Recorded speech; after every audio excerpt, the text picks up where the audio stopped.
அனைவருக்கும் வணக்கம். இந்த வீடியோவில் என்ன பார்க்க போறோம்னா, ப்ராஜெக்ட் ஹேல் மேரி இந்த படத்தோட கதையை தான் பார்க்கணும். படத்தோட ஆரம்பத்தில் ஹேல் மேரிங்கிற விண்கலத்தை வந்து காட்டுறாங்க.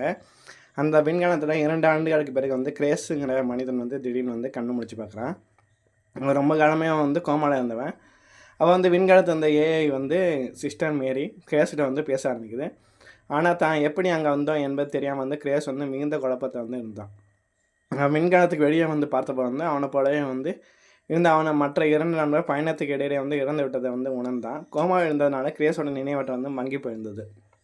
தான் பூமியிலிருந்து வெகு தூரம் விண்வெளியிடம் வந்துவிட்டதை வந்து அவன் வந்து கவனித்தான். கட்டுப்பாடு அறைக்கு சென்று கிரேஸ் வந்து மேரியிடம் வந்து தான் மீண்டும் பூமிக்கு அழைத்து செல்லும்படி கூறினான். ஆனால் வந்து மிஷினை முடித்த பிறகு தான் வந்து திரும்ப முடியும்னு மேரி கூறிச்சு.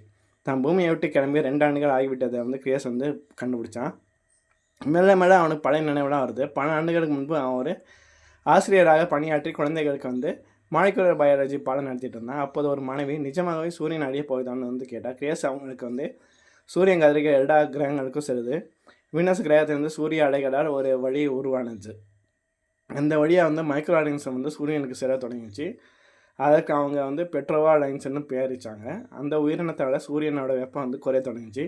இதனால் 30 ஆண்டுகள் வந்து பூமியோட பனிக்காலம் வந்து உருவாகி மனித காலையும் வந்து அபயம் வந்து இருந்துச்சு அப்படின்னு வந்து கிரேஸ் வந்து கிளாஸ் எடுக்கிறான். கிரேஸ் வந்து ஒரு காலத்தில் வந்து ஒரு ஆய்வு கட்டளை, அதாவது பிஹெச்டி வந்து இது ரிசர்ச் பண்ணி எழுதியிருந்தான். அதில் வந்து எந்த கிரகத்தில் வந்து தண்ணி இல்லாமல் உயிரினங்க வாழ முடியும் என்று குறிப்பிட்டிருந்தான். இப்போது அனைவரும் அவனை வந்து காமெடியான வந்து பார்த்தாங்க. இதனால் வந்து அவன் விண்வெளி குழுவில் வந்து நீக்கப்பட்டு ஆசிரியராக பணியாற்றினான். அப்போது ஈவ் என்ற வந்து பெரிய விஞ்ஞானி வந்து கிரேஸை சந்தித்து அவனது தியரியை வந்து நிரூபிக்க ஒரு வாய்ப்பு கொடுத்தான். ஈவ் கொடுத்த ஒரு மாதிரி சாம்பிளை வந்து கிரேஸ் ஆய்வு செய்யும்போது அது ஒரு வேறு கிரக ஏலியன் செல் என்பதை வந்து கண்டுபிடிச்சான். அதுதான் வந்து சூரியனோட வெப்பத்தை உறிஞ்சு அல்ட்ரா ரேப்பேஜன்ஸ் கண்டுபிடிச்சான். இந்த விண்கலத்தில் வந்து எரிபொருளாக ஃபியூயல் பயன்படுத்த விஞ்ஞானிகள் வந்து முடிவு பண்ணாங்க ஆஸ்ட்ரோ ரோபோட்டை.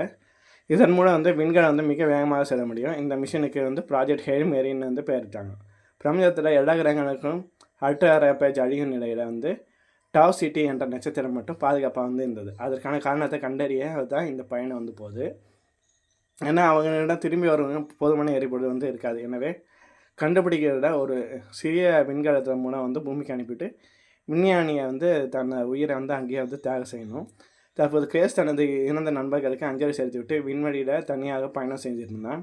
ஒரு நாள் வந்து மேரி அறிக்கையில் வந்து ஒரு விண்கலம் இருப்பதை வந்து அறிவிச்சது. அது படிகாரங்களான விசித்திரமான விண்கலம். அது வந்து ஒரு பாட்டில் போன்ற செய்தி வந்து கிரேஸ்கிட்ட வந்தது. அதை ஆய்வு செய்யும்போது அது மற்றொரு கேலக்சிலிருந்து வரும் எரிட் என்ற கிரகத்தில் வந்து ஏலியன் அனுப்பியது என்று தெரிஞ்சது. கிரேஸ் வந்து தனது இருப்பிடத்தை பதில் செய்தியாக வந்து அனுப்பினா. அடுத்த நாள் வந்து அந்த ஏலியன் விண்கலத்திலிருந்து வந்த கம்பிகள் கிரேஸோட விண்கலத்தை பிடிச்சின ஒரு படிக குகை வழியாக உருவாச்சு. கிரேஸ் உள்ளே சென்று பார்த்தபோது கற்களான நாய்களோட ஒரு சிறிய ஏலியன் வந்து செஞ்சான். கிரேஸ் அதற்கு வந்து ராக்கின்னு வந்து பெயரிட்டான். ஒரு மொழிபெயர்ப்பு கருவி மூலம் இருவரை வந்து பேசிக்கிட்டாங்க. ராக்கியோட விண்கலத்தை வந்து 23 பேர் வந்து இறந்துட்டாங்க. ராக்கி மட்டும்தான் வந்து உயிர் பழிச்சிக்காங்க. இருவரும் நோக்கமும் ஒன்று தான், தங்கள் கிரகத்தை வந்து காப்பாற்றுறது.